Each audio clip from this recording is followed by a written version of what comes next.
অপু বিশ্বাসকে ছেলেরা বগুড়ার আলো বলে ডাকতেন। ছোটবেলার প্রেমলীলা এবার ফাঁস করলেন অপু বিশ্বাস নিজেই। দর্শক জনপ্রিয় অভিনেত্রী অপু বিশ্বাস রূপে গুণে বুদ্ধিতে যার কোনো তুলনা নেই। এই সুপার কুইনের জীবনী নিয়ে মানুষের কৌতূহলের যেন কোনো কমতি নেই। অপু বিশ্বাসের ছেলেবেলা কেটেছে বগুড়া জেলায়। আজ সাকিব অপু ভক্তদের জন্য রয়েছে অপু বিশ্বাসের জীবনের কিছু মূল্যবান স্মৃতি নিয়ে ভিডিও। অপু বিশ্বাসকে ছেলেরা কেন বগুড়ার আলো বলে ডাকতো, দর্শক জানতে হলে দেখতে হবে সম্পূর্ণ ভিডিওটি। আর আপনি যদি সাকিব খান এবং অপু বিশ্বাসের একজন ভক্ত হয়ে থাকেন তাহলে ভিডিওটিতে একটি লাইক না দিয়ে যাবেন না। অপু বিশ্বাসকে প্রশ্ন করা হয়, শৈশবের মজার স্মৃতি কি মনে পড়ে এখনো? উত্তরে অপু বিশ্বাস বলেন, আমি বগুড়া শহরের একদম প্রপারের মেয়ে। গ্রামীণ নদী নালা থেকে খানিকটা দূরে ছিলাম। আমি বগুড়ার আলোর মেলা স্কুল থেকে পড়তাম। সেখান থেকে খানিকটা এগিয়ে একটা নদী ছিল। সেখানে দুর্গাপূজার সময় নদীতে মূর্তি ডোবানো দেখতাম। সেখানে খুব এনজয় করেছি। স্কুল কলেজে থাকাকালীন কি কখনো প্রেমে পড়েছিলেন?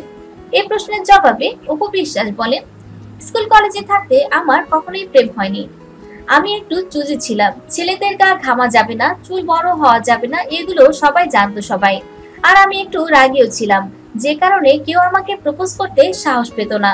আর এই কারণে ওই সময় কোনো প্রেম হয়নি আমার। অপু আরো বলেন, ঈদের সময় ব্যতীত অন্য কোনো সময় ঘোরাঘুরির সময় হতো না, কারণ ওই সময় পরিবারের সবাই থাকতো।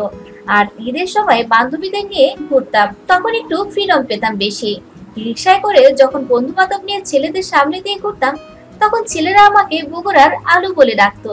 এ কথা অনেকেই এনজয় করতাম আমি। তারপর জিজ্ঞেস করতো, কি সিঙ্গেল আছেন নাকি? সে কথাগুলো এখনই খুবই এনজয় করি। সেই সব সোনালী দিনের কথা আমি যখন একা থাকি তখন খুব বেশি মনে পড়ে। স্কুল পালিয়ে সিনেমা দেখা, রেস্টুরেন্টে খাওয়া, এগুলো হয়নি কখনো? এই প্রসঙ্গে অপু বিশ্বাস বলেন, স্কুল পালিয়ে চিল করেছি, সিনেমা দেখা হয়নি, কারণ সিনেমা দেখলে ধরা পড়ে যাব, তাই এটা ভুলেও করিনি। একবার স্কুল পালিয়ে মহাস্থানগড় গিয়েছিলাম। বান্ধবীরা 10 টাকা 5 টাকা করে জমিয়ে 2000 টাকা জমিয়েছিলাম। ওই সময় বেবি ট্যাক্সি করে আমরা মহাস্থানগড় যাই। আসার সময় রাস্তায় একটি মুরগি পেয়েছিলাম, সেটা নিয়ে চলে আসি। অপু বিশ্বাস 2004 সালে প্রখ্যাত নির্মাতা আমজাদ হোসেনের কাল সকালে সিনেমার মধ্য দিয়ে বড় পর্দায় অভিষেক করেন। 2005 সালে এফআই মানিক পরিচালিত তার কোটি টাকার কাবিন সিনেমাটিতে প্রধান নায়িকা হিসেবে অভিনয় করেছিলেন শাকিব খানের বিপরীতে। অপু বিশ্বাস 72টিরও অধিক চলচ্চিত্রে শাকিব খানের বিপরীতে অভিনয় করেছেন। শাকিব খানের বাইরে পুরাতন নায়ক মান্নার সাথে মাত্র 3টি ছবিতে অভিনয় করেছিলেন তিনি। এছাড়া চিত্রনায়ক বাপ্পির সাথে একটি ছবিতে অভিনয় করছেন।